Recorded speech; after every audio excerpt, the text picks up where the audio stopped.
வணக்கம். இன்றைய நாளில் நடந்த முக்கிய நிகழ்வுகளை விரைவாகவும் சுருக்கமாகவும் மின்னல் செய்தி தொகுப்பில் பார்க்கலாம்.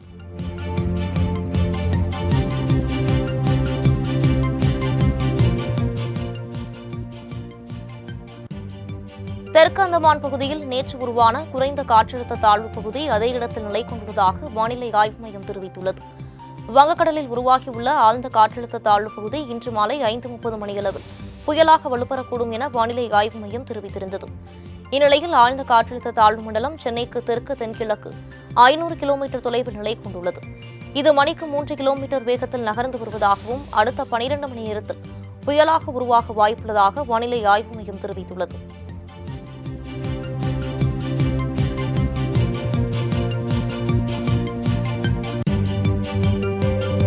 நாகை மாவட்டம் வேதாரண்யத்தில் பெய்து வரும் தொடர் மழையால் 5000 ஹெக்டேர் சம்பா சாகுபடி பாதிக்கப்பட்டுள்ளதாக விவசாயிகள் கவலை தெரிவித்துள்ளனர். பருவமழை தீவிரமடைந்து வரும் நிலையில் வேதாரண்யம் மற்றும் அதன் சுற்றுவட்டார பகுதிகளில் கனமழை பெய்து வருகிறது. இதனால் அங்குள்ள விளைநிலங்களில் 4 அடி வரை மழைநீர் தேங்கி குளம் போல காட்சியளிக்கிறது. இதுவரை சுமார் 5000 ஹெக்டேர் சம்பா சாகுபடி பாதிக்கப்பட்டிருப்பதாக கவலை தெரிவிக்கும் விவசாயிகள் அதிகாரிகள் கணக்கீடு செய்து உரிய இழப்பீடு வழங்க வேண்டும் என கோரிக்கை விடுத்துள்ளனர்.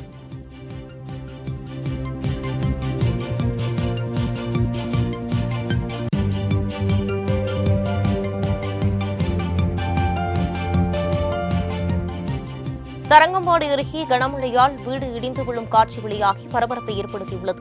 மயிலாடுதுறை மாவட்டம் தரங்கம்பாடி அருகே சுமார் 150 ஆண்டுகளுக்கும் மேலான பெரிய பழமையான வீடு கனமழை காரணமாக திடீரென இடிந்து விழுந்தது.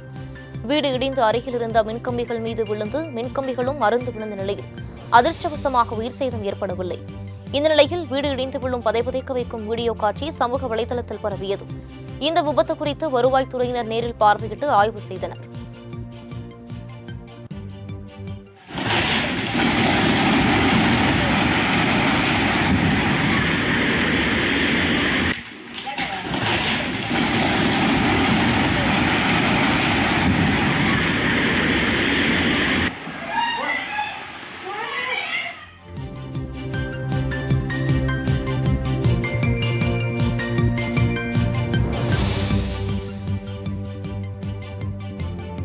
மயிலாடுதுறையில் விளைநிலங்களுக்குள் மழைநீர் புகுந்ததால் பயிர்கள் நீரில் மூழ்கி சேதமடைந்துள்ளது. கனமழை காரணமாக கிடங்கல் ஊராட்சியில் உள்ள வாய்க்காலில் உடைப்பு ஏற்பட்டது. இதனால் மழைநீர் முழுவதும் அருகில் உள்ள விளைநிலங்களுக்குள் புகுந்ததில் 150 ஏக்கர் பரப்பளவுக்கும் அதிகமான விளைநிலங்கள் சேதமடைந்தன. பயிர்கள் அனைத்தும் நீரில் மூழ்கியதால் அவை அழுகும் நிலை ஏற்பட்டுள்ளதாக விவசாயிகள் கவலை தெரிவித்துள்ளனர். வாய்க்கால் உடைப்பை உடனடியாக சரி செய்து வாய்க்காலை தூர்வார வேண்டும் என விவசாயிகள் வலியுறுத்தியுள்ளனர்.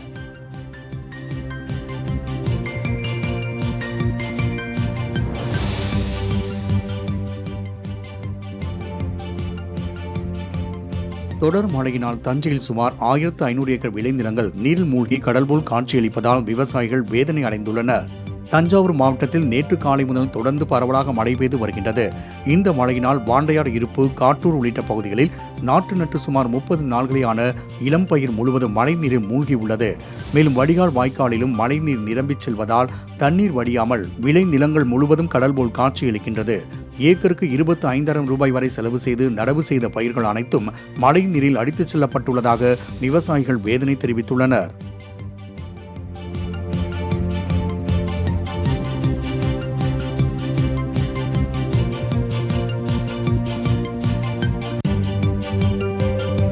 தஞ்சையில் கடல் சீற்றம் காரணமாக கரையோரங்களில் மண் அரிப்பு ஏற்பட தொடங்கியுள்ளது. தஞ்சையில் உள்ள கடற்கரை இன்று காலை வரை குளம் போல் காட்சியளித்தது. இந்நிலையில் காற்றின் வேகம் அதிகரிக்கவே கீழ்த்தோட்டம் கடற்கரையில் கடல் சீற்றம் அதிகரித்தது.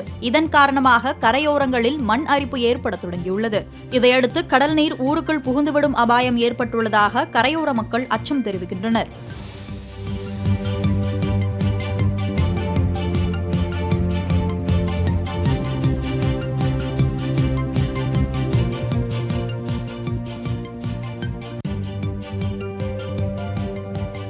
பெங்கல் புயல் எதிரொலியாக சென்னை எண்ணூரிலிருந்து காசிமேடு வரை கடல் அலைகள் சீறிப்பாய்ந்து வரும் நிலையில் கப்பலில் பயன்படுத்தப்படும் பயோ கருவி கரை ஒதுங்கியது. தென்மேற்கு வங்கக்கடல் பகுதியில் உருவான காற்றழுத்த தாழ்வு நிலை ஆழ்ந்த காற்றழுத்த தாழ்வு மண்டலமாக வலுப்பெற்று நவம்பர் 27ஆம் தேதி புயலாக மாறும் என வானிலை ஆய்வு மையம் தகவல் தெரிவித்துள்ளது. மேலும் பெங்கல் என பெயரிடப்பட்டுள்ள இந்த புயலின் எதிரொலியாக சென்னை எண்ணூரிலிருந்து காசிமேடு கடற்கரை பகுதி வரை கடல் அலைகள் சீறிப்பாய்ந்து வருகிறது. மேலும் கடலின் ஆழம் குறித்தும் திசை காட்டுவதற்கும் பயன்படும் கருவியான மிதவை கருவி ஒன்று புதுவண்ணாரப்பேட்டை கடற்கரை பகுதியை ஒட்டி கரை ஒதுங்கியுள்ளது குறிப்பிடத்தக்கது.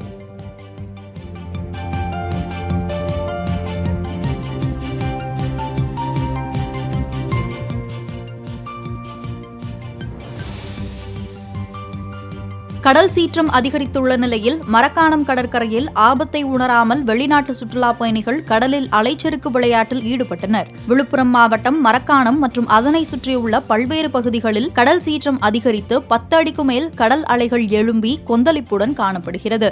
இந்த நிலையில் தந்திராயன் குப்பம் கடற்கரையில் ஆபத்தை உணராமல் வெளிநாட்டு சுற்றுலாப் பயணிகள் அலைச்சறுக்கு விளையாட்டில் ஈடுபட்டனர்.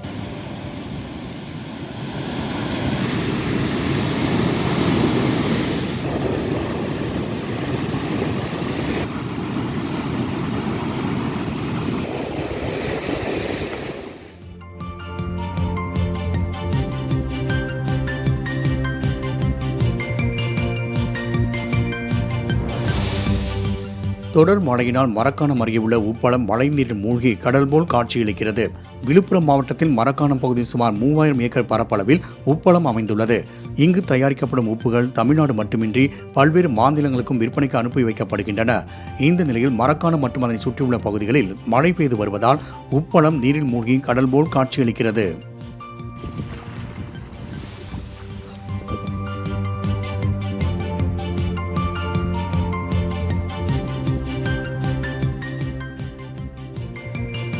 கனமழை மற்றும் புயல் எச்சரிக்கை காரணமாக நெல்லை மீனவர்கள் மீன்பிடிக்க செல்லாததால் ஏராளமான படகுகள் கரையில் நிறுத்தப்பட்டுள்ளன. வங்கக்கடலில் உருவான காற்றழுத்த தாழ்வு நிலை காரணமாக பல்வேறு மாவட்டங்களில் கனமழை பெய்து வருவதுடன் மீனவர்களுக்கு எச்சரிக்கை விடுக்கப்பட்டுள்ளது. இந்த நிலையில் நெல்லையில் உள்ள உவரி, இடிந்தகரை, பஞ்சல், கூட்டப்புலி உட்பட 10 மீனவ கிராமங்களைச் சேர்ந்த 8000 மீனவர்கள் கடலுக்கு மீன்பிடிக்க செல்லவில்லை. இதனால் 1000க்கும் மேற்பட்ட நாட்டு படகுகள் கடற்கரையோரம் பாதுகாப்பாக நிறுத்தப்பட்டுள்ளன.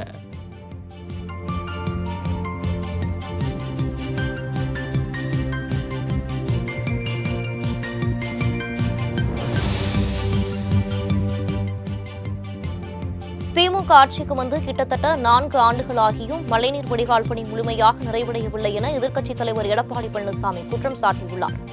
கள்ளக்குறிச்சி மாவட்டம் உளுந்தூர்பேட்டையில் ஏழுமலையான் கோவிலுக்கான அன்னதான கூடம் கட்டுமான பணிகளை எடப்பாடி பழனிசாமி தொடங்கி வைத்தார். பின்னர் செய்தியாளர்களிடம் பேசிய அவர், மழைநீர் வடிகால் பணியை முடிக்க திமுக அரசு எந்த முயற்சியும் எடுக்கவில்லை என குற்றம் சாட்டினார். மேலும் திமுக அரசின் நிர்வாக திறமையின்மையால் ஒவ்வொரு மழையின் போதும் மக்கள் அவதியடைவதாக எடப்பாடி பழனிசாமி குற்றம் சாட்டினார்.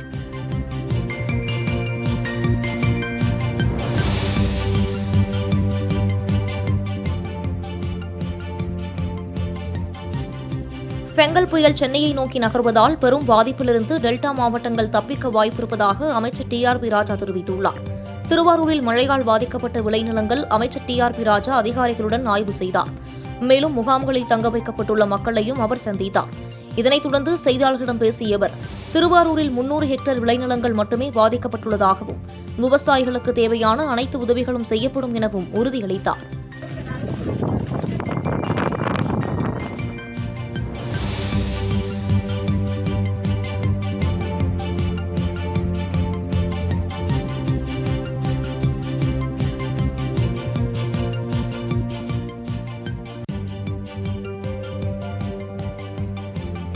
புதுச்சேரி, காரைக்காலில் நாளை பள்ளி கல்லூரிகளுக்கு விடுமுறை அறிவிக்கப்பட்டுள்ளது. தென்மேற்கு வங்கக்கடலில் மையம் கொண்டுள்ள காற்றழுத்த தாழ்வு ஆழ்ந்த காற்றழுத்த தாழ்வு மண்டலமாக வலுப்பெற்று புயலாக மாறுகிறது. இதனைத் தொடர்ந்து தமிழகத்தில் பல்வேறு மாவட்டங்களில் கனமழை பெய்ய வாய்ப்பு உள்ளதாகவும் வானிலை ஆய்வு மையம் தெரிவித்துள்ளது. இந்நிலையில் புதுச்சேரி மற்றும் காரைக்காலில் நாளை அனைத்து பள்ளி கல்லூரிகளுக்கும் விடுமுறை வழங்கி புயல் மற்றும் கனமழை காரணமாக அம்மாநில கல்வி அமைச்சர் நமச்சிவாயம் அறிவித்துள்ளார்.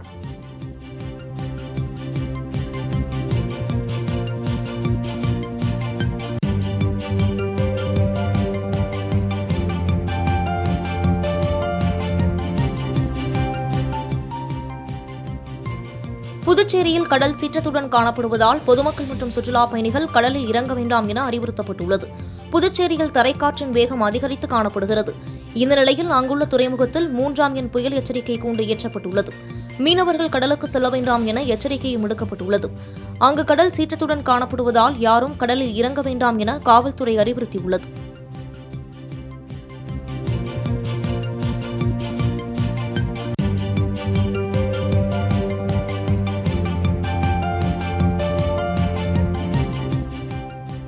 புதுச்சேரி கடற்கரைக்கு வரும் சுற்றுலா பயணிகளை தடுக்கும் வகையில் போலீசார் ஆங்காங்கே தடுப்புகளை அமைத்துள்ளனர். புதுச்சேரியில் காலை முதல் கடல் சீற்றத்துடன் காணப்படுகிறது. இதனால் பொதுமக்கள் மற்றும் சுற்றுலா பயணிகள் கடலில் இறங்க போலீசார் அனுமதி மறுத்து வந்தனர். இருப்பினும் கடலில் இறங்கி விளையாடிய சுற்றுலா பயணிகளை போலீசார் வெளியேற்றினர். இந்நிலையில் புதுச்சேரியில் உள்ள அனைத்து கடற்கரை சாலைகளிலும் போலீசார் தடுப்புகளை கொண்டு மூடியுள்ளனர். இதனால் அங்கு வந்த சுற்றுலா பயணிகள் பலரும் ஏமாற்றத்துடன் திரும்பிச் சென்றனர்.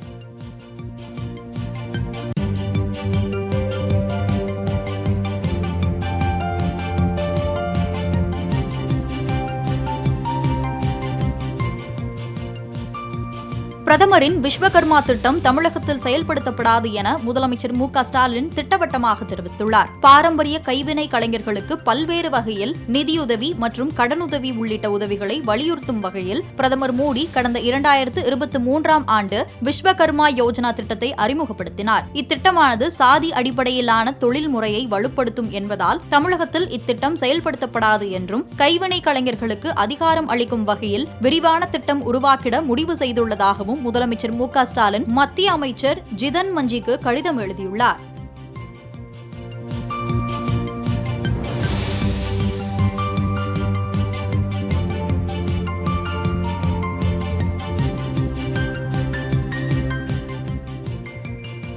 திராவிட மாடல் அரசின் காலம்தான் காவல்துறையின் பொற்காலம் என முதலமைச்சர் மு.க.ஸ்டாலின் பெருமிதம் தெரிவித்துள்ளார். சென்னை கலைவாணர் அரங்கில் சீருடை பணியாளர்களுக்கு பணி நியமன ஆணைகள் வழங்கும் விழா நடைபெற்றது. இந்த விழாவில் முதலமைச்சர் மு.க.ஸ்டாலின் கலந்து கொண்டு 3359 காவலர்கள், சிறைத்துறை காவலர்கள் மற்றும் தீயணைப்பு துறையினருக்கு பணி நியமன ஆணைகளை வழங்கினார். பின்னர் விழாவில் பேசிய முதலமைச்சர் மு.க.ஸ்டாலின் ஸ்காட்லாந்து யார்ட் போலீசுக்கு இணையாக தமிழக காவல்துறை செயல்பட்டு வருவதாகவும் திராவிட மாடல் அரசின் காலம் தான் காவல்துறையின் பொற்காலம் என்றும் பெருமிதம் தெரிவித்தார்.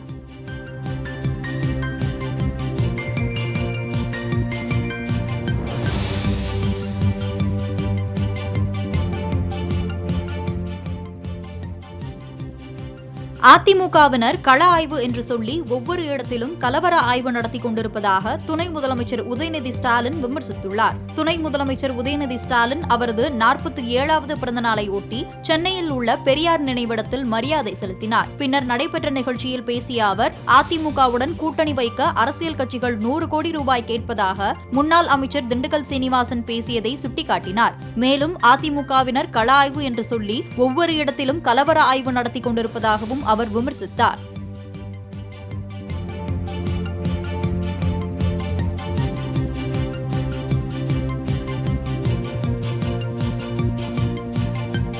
சென்னை வானகரத்தில் அடுத்த மாதம் அதிமுக பொதுக்குழு கூட்டம் நடைபெறவுள்ளதாக தெரிவிக்கப்பட்டுள்ளது. தேர்தல் ஆணையத்தின் விதிப்படி ஆண்டுதோறும் கட்சியின் பொதுக்குழு கூட்டம் கூட்டப்பட வேண்டும். அந்த வகையில் வரும் டிசம்பர் 15ஆம் தேதி வானகரத்தில் உள்ள ஸ்ரீவாரு வெங்கடாச்சலபதி பேலஸ் மண்டபத்தில் அதிமுக கழக செயற்குழு மற்றும் பொதுக்குழு கூட்டம் நடைபெறவுள்ளதாக கட்சியின் தலைமை அறிவித்துள்ளது. மேலும் கழக அவைத்தலைவர் தமிழ்மகன் உசேன் தலைமையில் பொதுக்குழு நடைபெறுவதாகவும் தெரிவிக்கப்பட்டுள்ளது.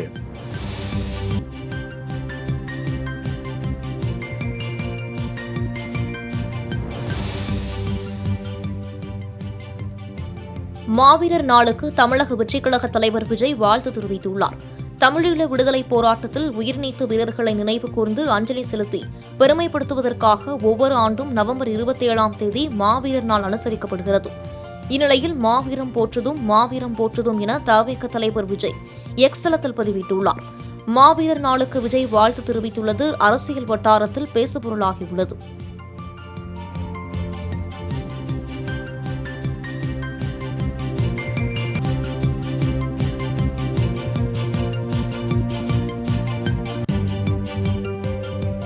திருத்தணி அருகே கொசஸ்தலை ஆற்றில் பட்டப்பகலில் மணல் கொள்ளையில் ஈடுபட்டவர்கள் எமது செய்தியாளரை கண்டதும் தலைதெறிக்க ஓடிய சம்பவம் அரங்கேறியது.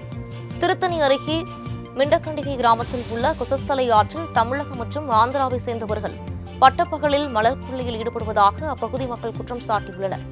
இந்நிலையில் இச்சம்பவம் தொடர்பாக மாலை முரசு தொலைக்காட்சியின் திருத்தணி செய்தியாளர் வினோத்குமார் செய்தி சேகரிக்க அப்பகுதிக்கு சென்றுள்ளார். அப்போது ஆற்றில் மணல் கொள்ளையில் ஈடுபட்டிருந்தவர்களை எமது செய்தியாளர் வீடியோ எடுத்ததைக் கண்டு சுதாரித்துக் கொண்ட கொள்ளையர்கள் அங்கிருந்த வாகனங்கள் மூலம் தலைதெறிக்க தப்பி ஓடியுள்ளனர்.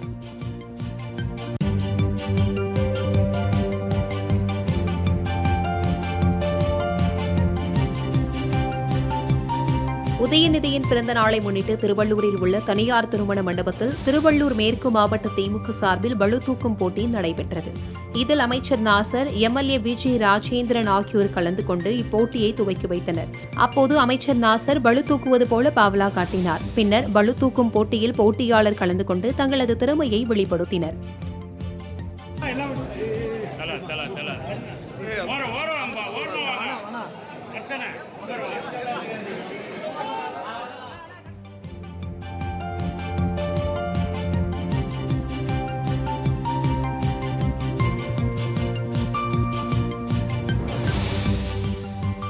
மகாராஷ்டிரா முதலமைச்சர் பதவி தொடர்பாக பிரதமர் மோடி எடுக்கும் முடிவை ஏற்றுக்கொள்வேன் என ஏக்நாத் ஷிண்டே தெரிவித்துள்ளார். மும்பையில் செய்தியாளர்களிடம் பேசிய அவர் எப்போதும் தன்னை முதலமைச்சராக கருதியது கிடையாது எனவும் தான் ஒரு சாமானியன் எனவும் தெரிவித்தார். பிரதமர் மோடியை தொலைபேசியில் தொடர்பு கொண்டு மகாராஷ்டிராவில் ஆட்சி அமைவதற்கு சிவசேனா தடையாக இருக்காது என கூறியதாக ஏக்நாத் ஷிண்டே குறிப்பிட்டார். மேலும் முதலமைச்சர் பதவி தொடர்பாக பிரதமர் மோடி எடுக்கும் முடிவுக்கு கட்டுப்படுவேன் எனவும் அவர் உறுதிபட தெரிவித்தார்.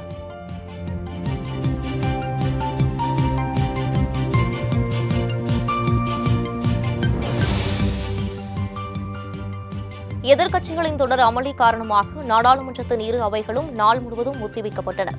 அதானி முறைகேடு, மணிப்பூர் கலவரம் உள்ளிட்டவை தொடர்பாக விவாதிக்க எதிர்க்கட்சி எம்பிக்கள் தொடர்ந்து வலியுறுத்தி வருகின்றனர்.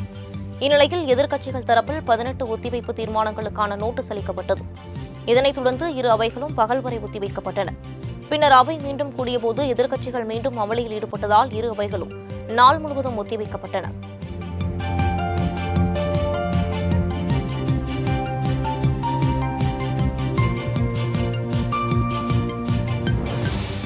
சிறையில் இருக்க வேண்டிய அதானியை மத்திய அரசு பாதுகாத்து வருவதாக மக்களவை எதிர்க்கட்சித் தலைவர் ராகுல் காந்தி சாடியுள்ளார்.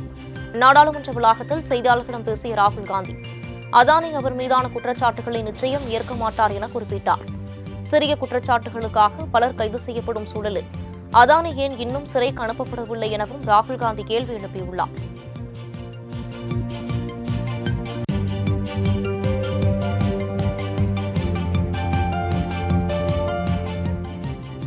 குடியரசுத் தலைவர் உரையில் சோசலிசம், மதச்சார்பற்ற என்ற வார்த்தைகள் விடுபட்டது தொடர்பாக நாடாளுமன்றத்தில் விவாதிக்க திமுக எம்பி டி.ஆர். பாலு வலியுறுத்தியுள்ளார். அரசியல் சாசன தினத்தையொட்டி பழைய நாடாளுமன்றத்தில் நேற்று குடியரசுத் தலைவர் திரௌபதி முர்மு உரையாற்றினார். அப்போது அவரது உரையில் அரசியலமைப்பின் முகப்புரையில் உள்ள சோசலிசம், மதச்சார்பற்ற என்ற வார்த்தைகள் விடுபட்டன. இதனையடுத்து திமுக எம்பி டி.ஆர். பாலு இது தொடர்பாக நாடாளுமன்றத்தில் விவாதிக்க ஒத்திவைப்பு தீர்மான நோட்டீஸ் அளித்துள்ளார்.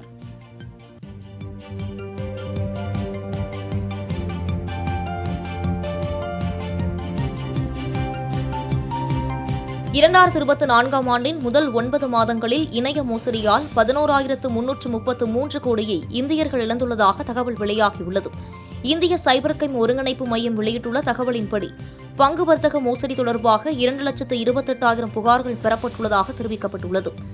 முதலீடுகள் மோசடியில் 3,216 கோடிகள் இழப்பு ஏற்பட்டுள்ளதாகவும், டிஜிட்டல் கைது மோசடி விவகாரத்தில் 1,616 கோடி ரூபாய் அளவுக்கு இழப்பு ஏற்பட்டுள்ளதாகவும் மத்திய அரசு தெரிவித்துள்ளது.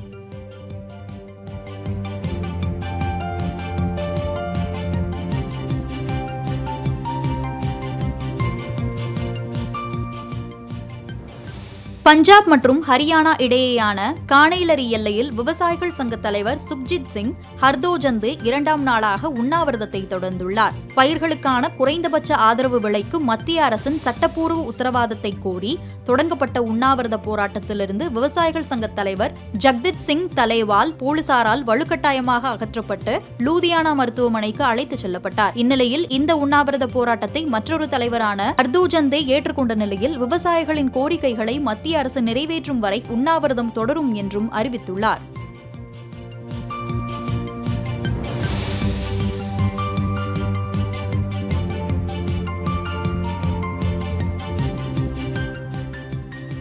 ஒடிசா மாநிலத்தில் அரசு மருத்துவமனையில் இருந்து பச்சிளம் குழந்தையை திருடிச் சென்ற பெண்ணை பிடிக்க போலீசார் 4 தனிப்படைகள் அமைத்து தேடி வருகின்றனர். சத்தீஸ்கரைச் சேர்ந்த தம்பதிக்கு நேற்று முன்தினம் சம்பல்பூரில் உள்ள அரசு மருத்துவமனையில் ஆண் குழந்தை பிறந்த நிலையில் குழந்தையை திருடிச் சென்றதாக பெற்றோர் காவல் நிலையத்தில் புகார் அளித்தனர். அதன் பேரில் அங்கு சென்ற போலீசார் மருத்துவமனையில் உள்ள சிசிடிவி காட்சிகளை ஆய்வு செய்தனர். அப்போது அடையாளம் தெரியாத பெண் ஒருவர் குழந்தையை மருத்துவமனையில் இருந்து எடுத்துச் சென்றது தெரியவந்துள்ளது.